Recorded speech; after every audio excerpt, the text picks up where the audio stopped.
राधे राधे। धर्म कर्म जीवन में आपका स्वागत है। कैसे हैं आप सभी? कमेंट करके कमेंट सेक्शन में जरूर बताइएगा। आज हम बात करेंगे पौष पुत्रदा एकादशी के बारे में। पौष पुत्रदा एकादशी क्या होती है, साल 2024 में पौष पुत्रदा एकादशी तिथि कब है और शुभ मुहूर्त कब है, पौष पुत्रदा एकादशी का महत्व क्या है और पूजन विधि क्या है। तो चलिए अब हम बात करें उससे पहले, अगर अभी तक आपने चैनल को सब्सक्राइब नहीं किया है तो चैनल को जरूर सब्सक्राइब कीजिएगा और नोटिफिकेशन बेल को जरूर दबाइएगा ताकि आपके पास पहुंचे इस तरह की जानकारी सबसे पहले। चलिए अब बात करते हैं पौष पुत्रदा एकादशी के बारे में। सनातन धर्म में एकादशी तिथि का विशेष महत्व है। प्रत्येक माह के कृष्ण पक्ष और शुक्ल पक्ष की एकादशी तिथि पर एकादशी का व्रत किया जाता है। इस खास अवसर पर जगत के पालनहार भगवान विष्णु की पूजा और व्रत करने का विधान है। पुत्रदा एकादशी का व्रत वर्ष में 2 बार रखा जाता है, एक सावन महीने के शुक्ल पक्ष में और दूसरा पौष महीने के शुक्ल पक्ष में। पौष माह के शुक्ल पक्ष की एकादशी तिथि यानी पुत्रदा एकादशी तिथि संतान की उन्नति और अच्छे स्वास्थ्य के लिए बहुत महत्वपूर्ण मानी गई है। पौष पुत्रदा एकादशी का व्रत उन सभी विवाहित महिलाओं और पुरुषों को रखना चाहिए जिनको कोई संतान नहीं है। मान्यता है कि इससे वंश का विस्तार होता है और संतान पर आने वाले संकट दूर हो जाते हैं।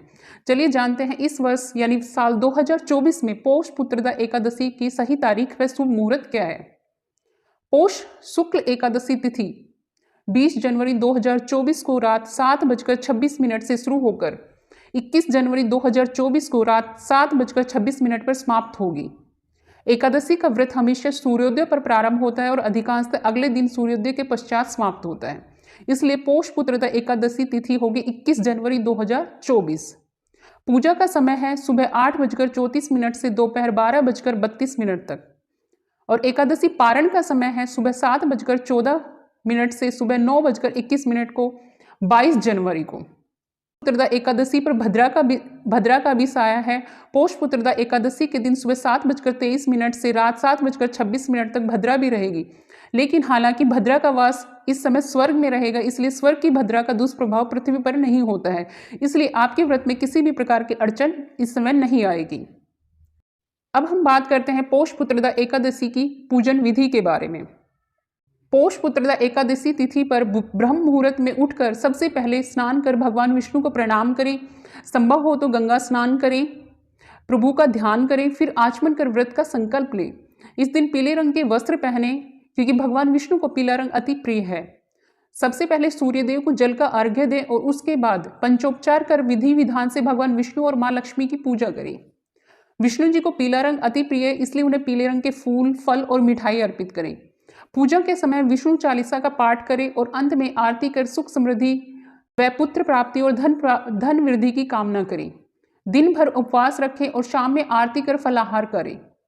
एकादशी तिथि पर जागरण करने का विधान भी है, इसलिए शाम में जागरण अवश्य करें। यह थी पौष पुत्रदा एकादशी की पूजा विधि। अब हम बात करते हैं पौष पुत्रदा एकादशी के महत्व के बारे में। सनातन धर्म में एकादशी तिथि का विशेष महत्व है। यह एकादशी सभी पापों को नष्ट करने वाली एकादशी है। इस व्रत के प्रभाव से भगवान विष्णु के धाम की प्राप्ति भी होती है। पुत्रदा एकादशी को बहुत फलदायी माना गया है। धार्मिक मान्यताओं के मुताबिक इस दिन श्रद्धा पूर्वक व्रत रखने और श्री हरि की पूजा करने से हर मनोकामना पूर्ण होती है। यह व्रत उन लोगों के लिए काफी लाभकारी है जिनके कोई संतान नहीं है। पौष पुत्रदा एकादशी संतान की उन्नति और अच्छे स्वास्थ्य के लिए बहुत ही महत्वपूर्ण मानी गई है। पौष पुत्रदा एकादशी का व्रत उन सभी विवाहित महिलाओं और पुरुषों को रखना चाहिए जिनको कोई संतान नहीं है। मान्यता है कि इससे वंश का विस्तार होता है और संतान पर आने वाले संकट दूर हो जाते हैं। धार्मिक मान्यताओं के अनुसार एकादशी का व्रत रखने से मृत्यु के बाद मोक्ष की प्राप्ति होती है। साल भर में आने वाली सभी 24 एकादशियों का अपना अलग अलग महत्व है। पौष माह की पुत्रदा एकादशी का व्रत संतान के सुख, शांति, समृद्धि और उसे संकट से बचाने के लिए किया जाता है। इस व्रत के प्रताप से संतान पाने की मनोकामना भी पूरी होती है। करियर में बच्चों को लाभ मिलता है। जो पुत्रदा एकादशी का व्रत करते हैं वे इस लोक में पुत्र सुख प्राप्त करके मृत्यु के बाद स्वर्ग प्राप्त करते हैं। इस व्रत को करने से जो फल की प्राप्ति होती है वह हजारों साल तक तपस्या करने से भी नहीं मिलता। तो यह थी पौष पुत्रदा एकादशी के बारे में संपूर्ण जानकारी। अगर आपको जानकारी अच्छी लगी है तो वीडियो को लाइक कीजिए, शेयर कीजिए और चैनल को सब्सक्राइब करना ना भूलें। धन्यवाद।